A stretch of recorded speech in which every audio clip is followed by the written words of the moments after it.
Olá, jovens, estão prontos para uma nova videoaula? Perfeito, então trabalharemos agora a respiração celular. Vocês sabem, tão bem quanto eu, que a respiração celular é importante que seja aeróbica, porque na presença do oxigênio, a produção de energia vai ser muito maior do que na falta do oxigênio. Consequentemente, esta respiração celular acontece na senhorita mitocôndria. Ó, professor, mas a mitocôndria realiza todas as fases da respiração celular? Não. A primeira fase, que é exatamente a glicólise, ela acontece no hialoplasma, exatamente fora da mitocôndria. Entretanto, as outras duas fases, o ciclo de Krebs e a cadeia respiratória, acontecem no interior da mitocôndria. Daí a importância da mitocôndria. E digo mais, o oxigênio vai estar dentro da mitocôndria e vai ser o aceptor final do hidrogênio, dando como consequência uma produção de energia muito maior do que na falta dele, ok? Então vamos para as fases da respiração celular? Venham comigo, vamos lá. A primeira fase é chamada glicólise. Então veja, lise quebra, glicose. Então observe que esta molécula de glicose, ela está sendo quebrada em duas moléculas de ácido pirúvico. Mas, um detalhe, para que esta glicose seja quebrada em duas moléculas de ácido pirúvico, observem que ela necessitou utilizar duas moléculas de ATP, tá vendo? Ela usou duas moléculas de ATP, consequentemente usou duas moléculas energéticas. Aí com isso o ATP, os dois ATPs se transformaram em ADPs, e aquele fosfato, aquele terceiro fosfato desta molécula vai fazer parte da frutose 1,6 de fosfato. Depois disso, aí várias reações intermediárias acontecem, a desidrogenação. Veja que a nicotinamida, adenina dinucleotídeo, agora está com hidrogênio. Então, durante o processo de glicólise, haverá perda de hidrogênio. Esses hidrogênios serão capturados pelo NAD. Duas coisas importantes dessa captura do hidrogênio pelo NAD. Veja que a glicólise acontece no hialoplasma, fora da mitocôndria, lá no citoplasma fundamental. Se toda vez que ela for quebrada, e é constante isso acontecer, a liberação de hidrogênio, claro que a adição desse hidrogênio lá no citoplasma vai exatamente fazer com que o pH diminua. Diminuindo o pH, ele vai ficando ácido. Se a célula ficar muito ácida, ela poderá morrer. Então é importante sim a retirada do hidrogênio lá do hialoplasma. Então esse NAD aqui, que é um aceptor de hidrogênio, é um transportador, ele vai capturar os hidrogênios. E ainda vai levar esses hidrogênios para a cadeia respiratória, que no processo de liberação de hidrogênio e de elétrons, vai viabilizar a produção de ATP, porque os elétrons já estão energizados. Aí vão liberar energia para que haja adição de fosfato ao ADP, formando ATP. Está vendo a importância disso? Então voltamos para cá. Então vocês vejam que a glicose foi quebrada. Nesta quebra existem várias reações intermediárias, mas no final, observe que ela produziu 2 ATPs desse lado e 2 aqui. Então nós produzimos, na verdade, 4 ATPs na glicólise. Entretanto, gastamos 2. Ora, se eu gasto 2 e produzo 4, então eu tive um saldo positivo de 2 ATPs. Então vejam que na glicólise houve realmente um saldo positivo de 2 ATPs. Houve também a produção de 2 moléculas de ácido pirúvico, desculpem, e 2 moléculas de NADH2, nicotinamida, adenina dinucleotídeo, está aqui reduzido a NH2.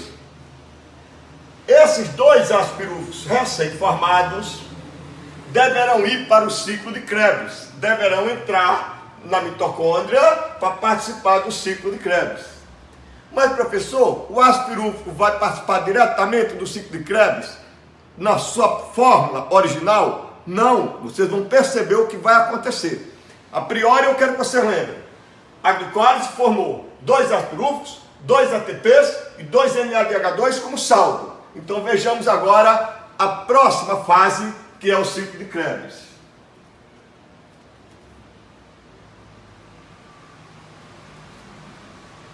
Olha, daqui até aqui não é ciclo de Krebs, aqui é a entrada do ácido pirúvico para participar do ciclo de Krebs, que aí está aqui.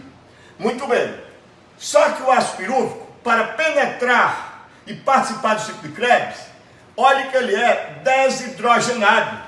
Ele perdeu o hidrogênio. Olha que ele é descarboxilado. Ele perdeu o gás carbônico. Então é evidente que, se para o ácido pirúvico penetrar na mitocôndria, ele é desidrogenado e descarboxilado, então ele vai ser transformado quimicamente em outra substância. Como é que a substância vai permanecer a mesma se ela perdeu hidrogênio, se ela perdeu carbono, se ela perdeu oxigênio? Porque, ó, perdeu hidrogênio, perdeu carbono e oxigênio. Claro que a fórmula química vai mudar, ela vai ser outra substância, seria o acetil. Agora observa só, esta coenzima A é de suma importância para a entrada do ácido pirúvico. Só que o ácido pirúvico, ao chegar na mitocôndria, ele não chega na sua fórmula original. Ele chega como acetil coenzima A. Acetil coenzima A, porque ele foi desidrogenado e descarboxilado. Não esqueçam desse detalhe, por favor. Desidrogenação, descarboxilação. Não esqueçam disso. Quando ele penetra na forma de acetil coenzima A coenzima ajudou ao ácido pirúvico a penetrar na mitocôndria, só que ele é descarboxilado e desidrogenado, entra na fórmula de acetil. Então, temos aqui o acetil coenzima A. Dentro da mitocôndria, esqueçam o que vocês estão vendo aqui. Olha para cá. Dentro da mitocôndria, não pode faltar ácido oxalacético. Esse ácido, se for usado, tem que ser reposto. Não pode faltar na mitocôndria, senão paralisa o processo. O ácido oxalacético existente na mitocôndria reage com acetil coenzima A. Várias reações intermediárias acontecem aqui, mas vamos para a mais importante, que é o ácido cítrico. Quando o oxalacético reage com acetil e com a água, é suficiente para que essa coenzima A volte para o hialoplasma para pegar o outro ácido pirúvico. Veja que nós tínhamos 2 ácidos pirúvicos e aqui só estou usando um. Então, essa coenzima A, após viabilizar essas reações, ela sai do ciclo e volta para o hialoplasma. Vai pegar o outro ácido para começar tudo de novo.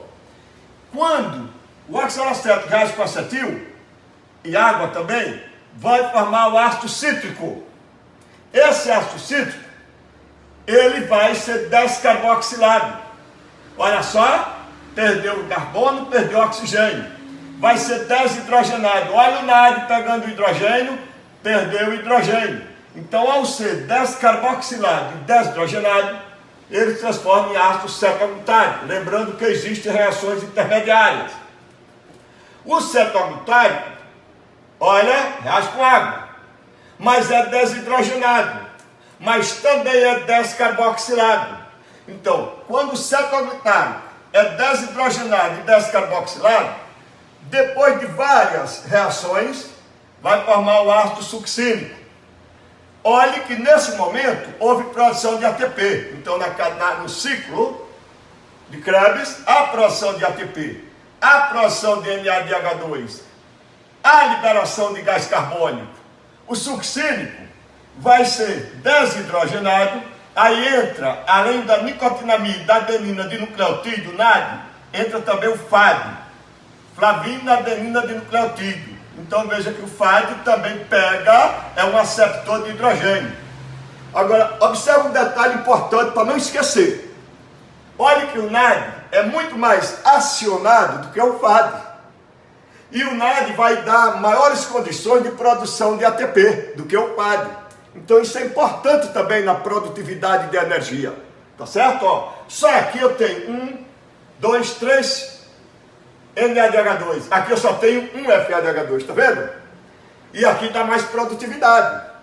Quando o succínico é desidrogenado, depois de reações intermediárias, aí temos o oxalacético de novo. Veja que voltou o oxalacético. Voltando o oxalacético, aquela coenzima está trazendo outro ácido pirúvico que vai começar tudo de novo. Então vejam que numa molécula de glicose vão existir, na verdade, 2 ciclos. Porque 2 ácidos pirúvicos vão passar pelo ciclo. Então serão 2 vezes. Então daqui para cá eu teria que multiplicar por 2. Toda a produção que houver aqui seria multiplicada por 2. Isso é importante. Depois do ciclo de Krebs, que acontece exatamente na matriz mitocondrial, nós vamos ter agora a cadeia respiratória, chamada cadeia transportadora de elétrons. Vejamos. Cadeia transportadora de elétrons, cadeia respiratória. Mas onde é que ela acontece, professor? Nas cristas mitocondriais. Lembram daquelas partículas elementares? Aqueles corpúsculos elementares que eu falei? Importantíssimo na condução dos elétrons. É o que vai ocorrer agora. Observe que nós temos oxigênio. Ó, oxigênio. Então eu botei meio O2 para poder depois formar água. Oxigênio, nós temos. Está ali esperando. Esperando quem? O hidrogênio, porque ele é o receptor final do hidrogênio na respiração celular. Agora vejamos. Quando o NADH2, todos os NADH2, todos trouxeram hidrogênio para a crista mitocondrial, esses 2 hidrogênios serão liberados. Para que liberados? Para que haja formação da água. Mas à medida que se libera hidrogênio, também libera elétrons. E os elétrons estão energizados. Então observe que quando esse elétron desceu desta camada superior para a inferior, esqueça o FADH2, estamos falando do NADH2 agora. Quando ele desceu, observe que ele liberou a energia, ele não estava energizado? Liberou a energia suficiente para formar ATP. Então, o ADP, com a energia liberada pela condução desse elétron, porque ele estava muito energizado, reagiu com o fosfato inorgânico, formando o ATP, está vendo? O ATP, altamente energético. Agora veja, quando o elétron desceu, esqueça isso aqui, desceu desse nível para este, para um nível inferior, veja que aqui não houve produção de ATP. Então a energia liberada aqui foi dissipada, ela não foi utilizada. Mas quando ele desceu desse degrau aqui, veja que nesse degrau, a energia daquele elétron energizado, ela foi utilizada mais uma vez para produzir ATP, está vendo? Aqui, quando você chegou aqui, mais energia usada para produzir ATP. Aqui, a energia liberada foi dissipada. Então, nem todos os níveis usam a energia para a produção de ATP. Veja que o NADH2 deu 3 ATPs nesta reação daqui. Agora, o FADH2, veja que quando ele libera os seus hidrogênios e os elétrons, só iria alcançar no máximo 2 ATPs. Aqui no máximo 3 ATPs, o NADH2. O FADH2, olha desse degrau para baixo, só tem 2 ATPs. Por isso, veja o que acontece. Os 2 hidrogênios agora vão reagir com o oxigênio, formando a água, lá da equação geral. Agora observa um detalhe. Olha um resumo rápido para você ter um balanço energético. Saldo final do rendimento energético de uma molécula de glicose. Na glicólise, vamos ver quantos ATPs tivemos? 2. Saldo final, 2. Está aqui, NADH2, 2. Estou aqui. Mas, professor, por que o total aqui é 8? Lembre que na primeira forma, nas primeiras descobertas, chegaram à conclusão de que cada NADH2 valia 3 ATPs. Se o NADH2 vale 3 ATPs, e eu tenho 2 vezes 3, 6, com 2, 8. Transformação do ácido pirúvico em ácido acético, ó. Daqui para cá. Tem algum ATP? Não tem. Mas tem um NADH2. Por que você botou 2 no Zinaide? Porque existiam 2 ácidos pirúvicos. Se um deu um NADH2, 2 dariam 2. Matemática legal, tá vendo? Então, 2. Mas por que 6? Porque cada NADH2 vale 3. Se eu tenho 2, 2 vezes 3, 6. Olha lá. Ciclo de Krebs. ATP puro. Epa, só vou para o ciclo. Esta bolinha. ATP puro, minha gente. Daqui não tem. Um aqui. Então eu boto 1. Não, senhor. Eu tinha 2 ácidos, só trabalhei com 1. Então, se aqui tem 1, serão 2. NADH2. 1, 2, 3. Por que botou 6? Porque eu tenho 2 ácidos. 3 vezes 2, 6. FADH2. 1. Mas eu tenho 2 ácidos. 2. Vamos ver o total? Puro, 2. NADH2, 6. Vale 3, 18. 18 com 2, 20 já, né? FADH2, 2. Vezes 2, 4. 24. Somando, 30, 38. Poderia ser 36. Algumas células só produziriam 36 como saldo. Agora, atenção. Professor, porque eu só fiz esse destaque? São as descobertas recentes. E com o Zinaide a gente tem que estar atualizado. Porque de repente pode ser que o Enem coloque os dados atualizados. Então eu tenho que deixar vocês prontos para isso também. Veja só. Recentemente se descobriu que quando nós tínhamos aqui o NADH2, se descobriu que o valor dele, na verdade, não chegaria a 3 ATPs, chegaria apenas a 2,5. A 2,5, porque para cada 2 NADH2, nós conseguiríamos apenas 5 moléculas de ATP. Se com 2 NADH2 conseguiríamos 5 moléculas de ATP, então significaria que cada NADH2 valeria 2,5 ATPs. Com esses novos valores, se descobriu também que o FADH2 não chegava a 2 ATPs integralmente, chegava a 1,5. Portanto, teríamos 2,5 e 1,5. Aqui é puro, tudo bem. Como é que seria? NADH2 seria 2 vezes 2,5. 2 vezes 2,5 daria 5, com 2, 7. Aqui, 2 vezes 2,5 daria 5.